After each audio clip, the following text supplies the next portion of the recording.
Hi, I'm Chinagona here today with comedian Aastha Lal. Hi, Aastha. Hey, how's it going? It is so good, and it's so good to see you. Our origin story. I met Aastha a few years ago at a comedy festival, my first comedy festival, actually at Dow Comedy, which is a great comedy club. If listeners haven't been,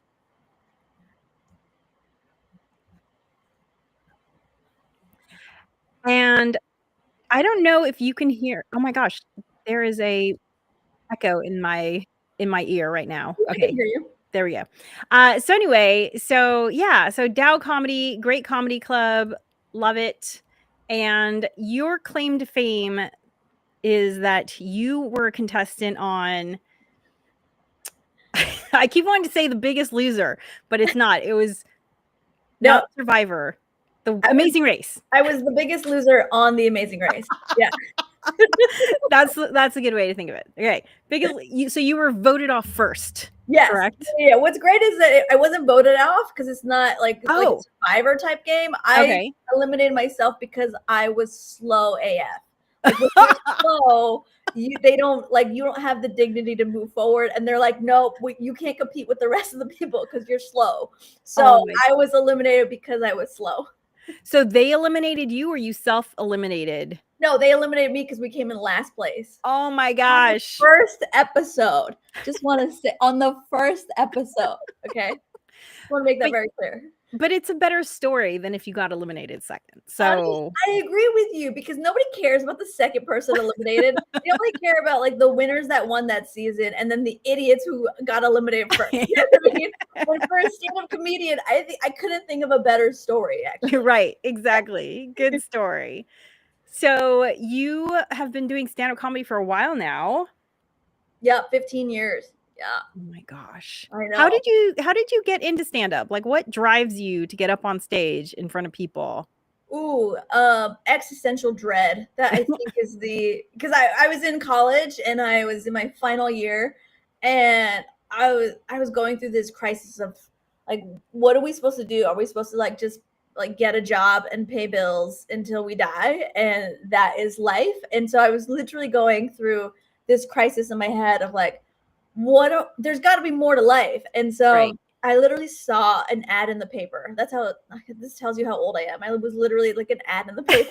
If anybody under 30 is listening, a paper is like when you Right. open it out and you get current events. Okay. Anyways, so so I literally saw an ad in the paper for a Second City, like a stand-up comedy class Mhm. at Second City in Toronto, which is where Okay. I grew up. And so I turned to my best friend at the time. Her name was Irene.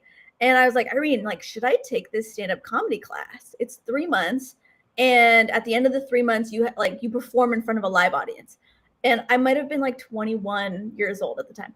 And my best friend was like, I don't understand why you're not doing this already. Like, go do it. Like you just seem like a natural. Yeah, she's like, why haven't you been doing this? And so I was like, okay. So I signed up for this 3 month program, and it was just me and 9 straight white men in the class, like cisgendered straight white men, and then this tiny little Indian girl.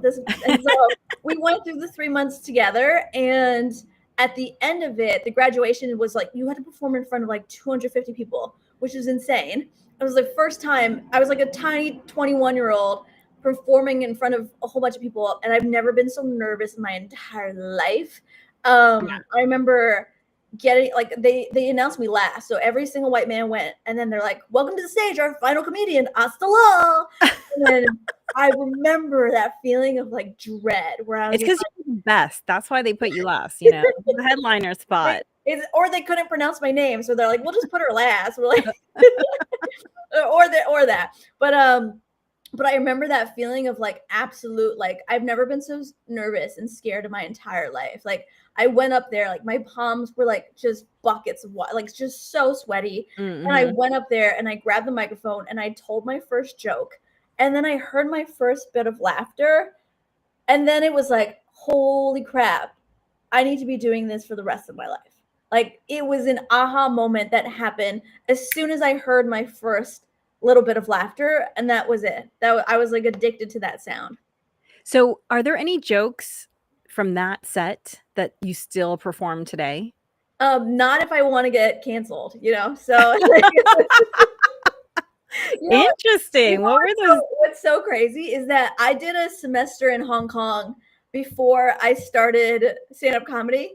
And so I did a lot of the Chinese accent because like it was because I was interacting and like I lived in a part of Hong Kong where that I needed to speak with a little bit of an accent so that people can understand me a little bit better because no one spoke English. So I spoke a little bit of Cantonese, but with a Cantonese accent. And so I would come back and I would write my jokes in like a Cantonese accent.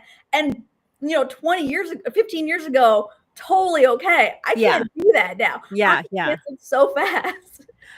That's so funny that you mentioned that because I was out last week and this guy, when he found out that I was a stand-up comedian, he asked me if I had seen Angela Johnson's nail salon bit. And he's Asian, this guy who was talking to me. And he's like, can you do it? Can you do it? I was like, it's so funny that this Asian man wants me to do this, bit that a lot of people consider very stereotypical, right? And Angela Johnson, she got away with it because of the timing of it. Yeah, because it was like 20 years ago. People would be like, I don't think you could do that, Angela. You know what I mean? Yeah. I mean, there were definitely people who wanted to cancel her, but the funny thing, canceling wasn't a term yet, but there were people who wanted to. But actually, there were a lot of, I saw a lot of Asian commentary where they loved it. They were like, oh, yeah, that's my aunt right there that she's talking about, or it's all over the place. Yeah. 15 years ago, it was a different time in comedy. People were less sensitive, less woke, and we could get away with a lot more. Let's be honest. But well, plus, I don't want to get canceled now. Plus, Angela Johnson is pretty ethnically ambiguous too. Yeah, like, people would be like, "Is she? I don't know. I can't tell." Yeah, but if she was white, I think it would be harder to digest. Oh, for sure. Yeah, for sure. Yeah. Yeah. And then there was the fact that she kind of grew up in the culture because, she grew up in San Jose, just like growing up in Los Angeles. It's like, I mean, I am Asian and Hispanic, but people are exposed to both all over the place here just by virtue of living here. So, yeah, you got it. Yeah. So, what are your favorite topics in stand-up? Ooh, things that I grew up with in my immigrant household. So, just having like a tiger mom, being sexually repressed, just like all of the fun things, the normal stuff.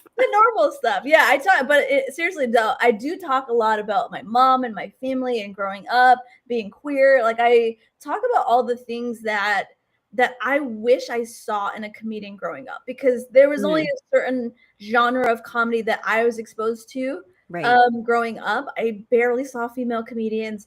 I mostly saw white male comedians and black male comedians, and that was it. And so it was like when I first saw like Margaret Cho on a stage, I was blown away because I was like, oh my God, like she's a child of immigrants like me. Like, and so that kind of like blew me away the first time.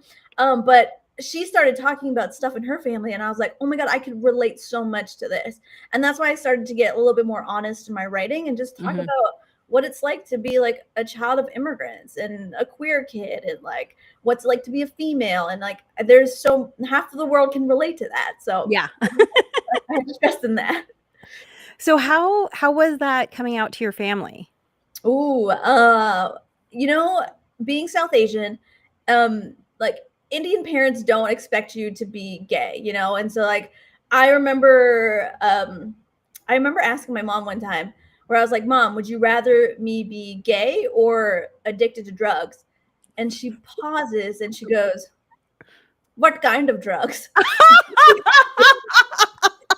So like literally like it's not a thought that crosses your mind, you can be a doctor lawyer, but you can't be a flaming homosexual. You know what I mean? Right. So, but what was great is that my mom was super sweet and super gracious. And to be honest, I thought she was going to kick me out of the house because we don't talk about love and intimacy and sex. And like, we don't talk about that in an Indian household growing up. And so I think when I came out, we were watching Scandal. You remember Scandal, right?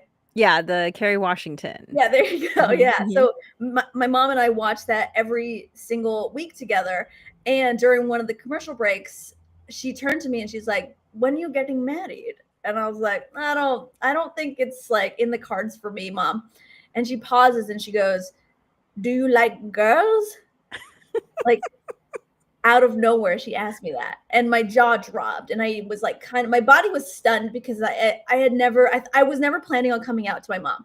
I was planning to come out to her when I was like 60 years old, and I was living with like my best friend, and we had little kid best friends, and everyone in the house was just best friends, and like I literally like never planned on coming out to her, and so I didn't say anything, and she goes, "It's okay if you do, like I will love you no matter what." And then I was just like crying for hours and hours, and just we were just hugging each other, and I was like, "Mom, like my brother was getting married the next month, and I was like, Mom, I'm sorry I can't give you this big fat Indian wedding that my brother's getting." And she's like, "What are you talking about?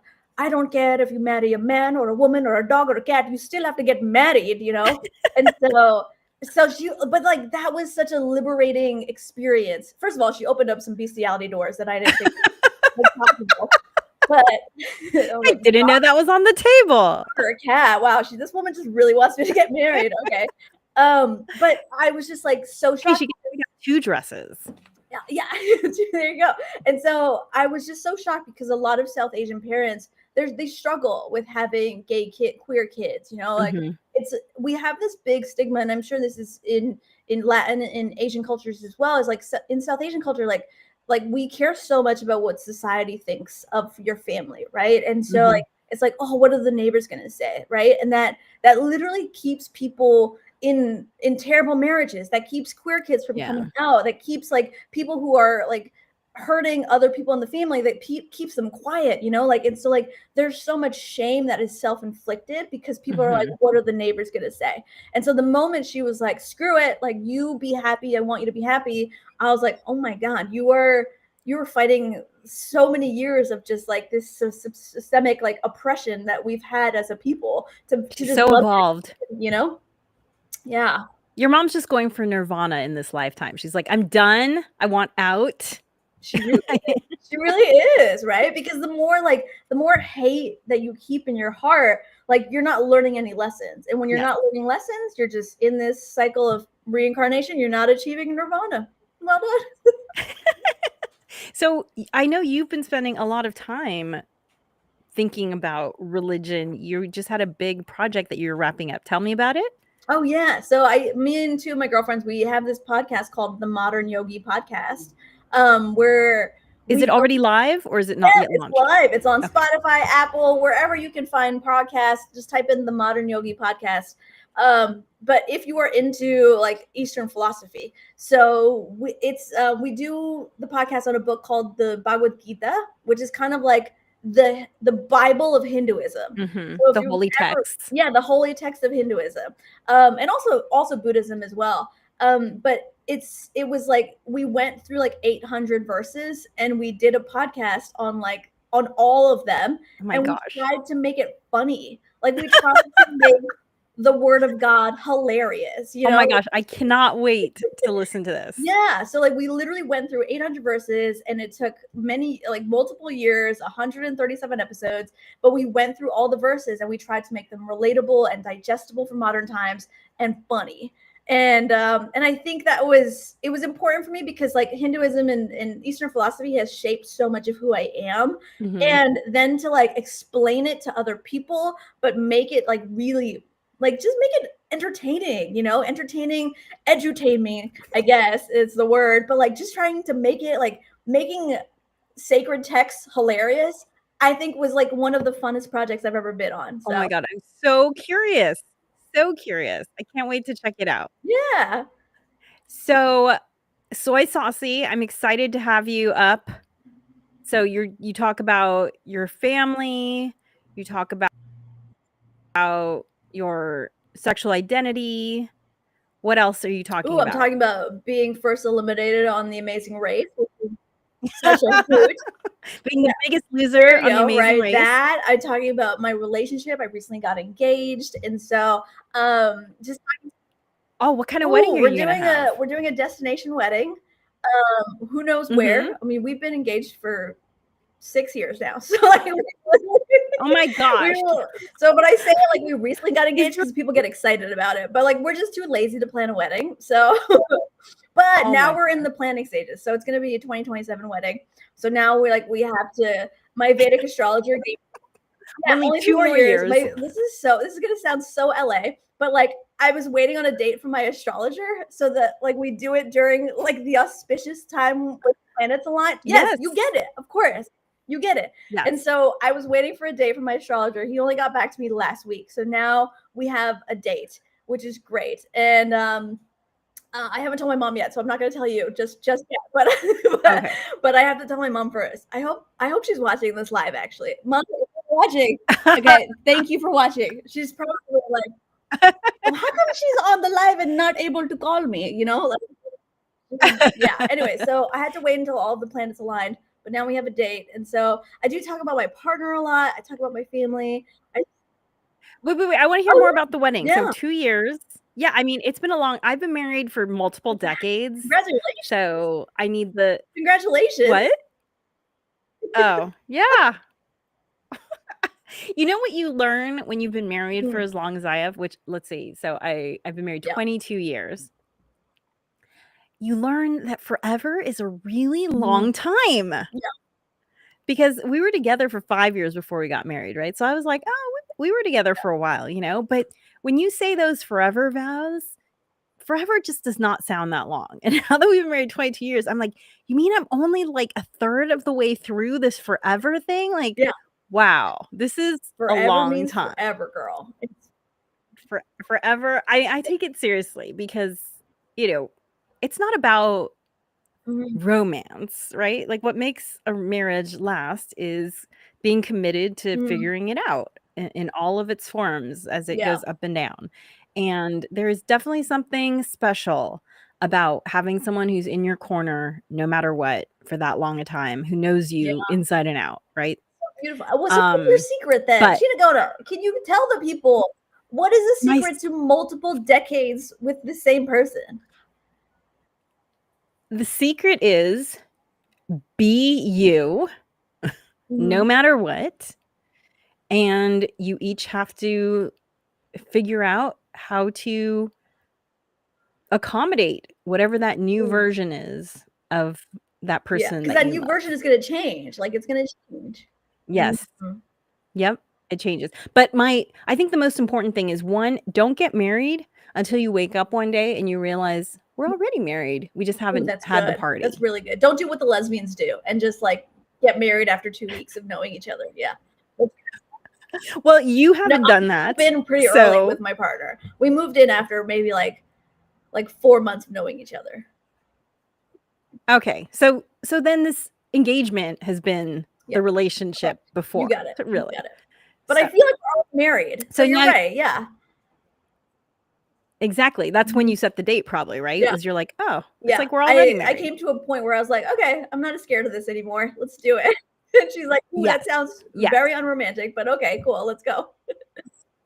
Yeah, that's the key. No, the exciting thing for you, and if you're like me, you'll experience this, because we'd been together so long that I actually was getting tired of being engaged. I was like, okay, come on, I'm just ready to be married. Like we've been waiting for so long. And that was really fun and exciting to want. It sounds like you don't have commitment issues, which is great for you. Like that's very sweet. I mean, I didn't have commitment issues with this person, but literally I'd never been in a long-term relationship before him.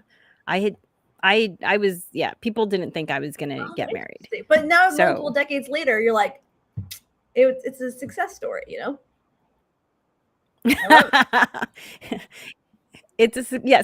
So tell me, wedding, 2 years, like what's the vision? So my partner is Vietnamese. So if you this I Googled, right? So Vietnamese wedding dress. A Vietnamese wedding dress comes with a little hat. Okay. The women wear a little hat.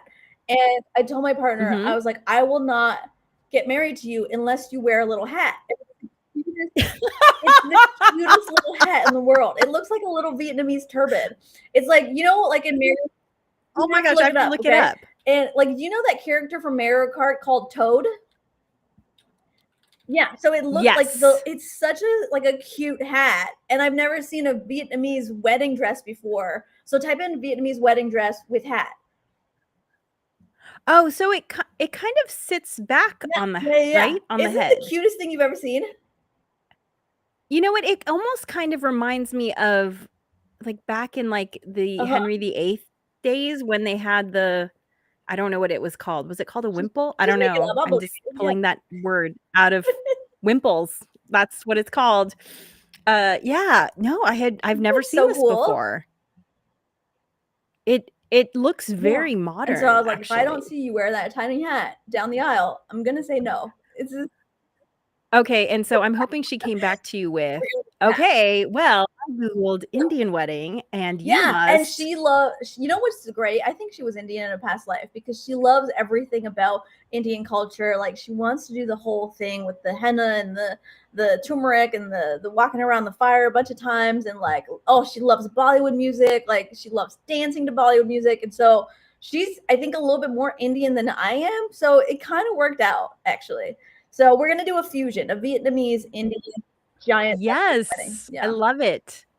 I once saw, maybe you saw this too, somewhere on social media. It was, I want to say it was like a Scottish Persian wedding. Yes, and they had the music from both, like they had full on bagpipes and yeah, it was fascinating. So yeah, I love it. I can't wait. It's going to be amazing pictures. Okay, well, I will put all the links to you below in the show notes. So when people watch this, they can also see you live September 7th at the Crow in Santa Monica. Get tickets at soysaucy.com. For anyone listening to the podcast, that's SOYSAUCEY.com. There is an E in there. Soy Saucy. I always want to say it with a New York accent for some reason. Soy Saucy. Yeah, I don't know why. I'm not New York. There's no New York relation. Yeah, Soy Saucy. I love it. You're good at it. Get your tickets. Yeah. Soysaucy.com. Thank you so much for joining me, Aastha. And I can't wait to hear about the wedding details. Amazing. Did you want to come? You're invited. I don't care if Nina said no. You're invited on my end. So let's be great. Absolutely. Sounds fantastic.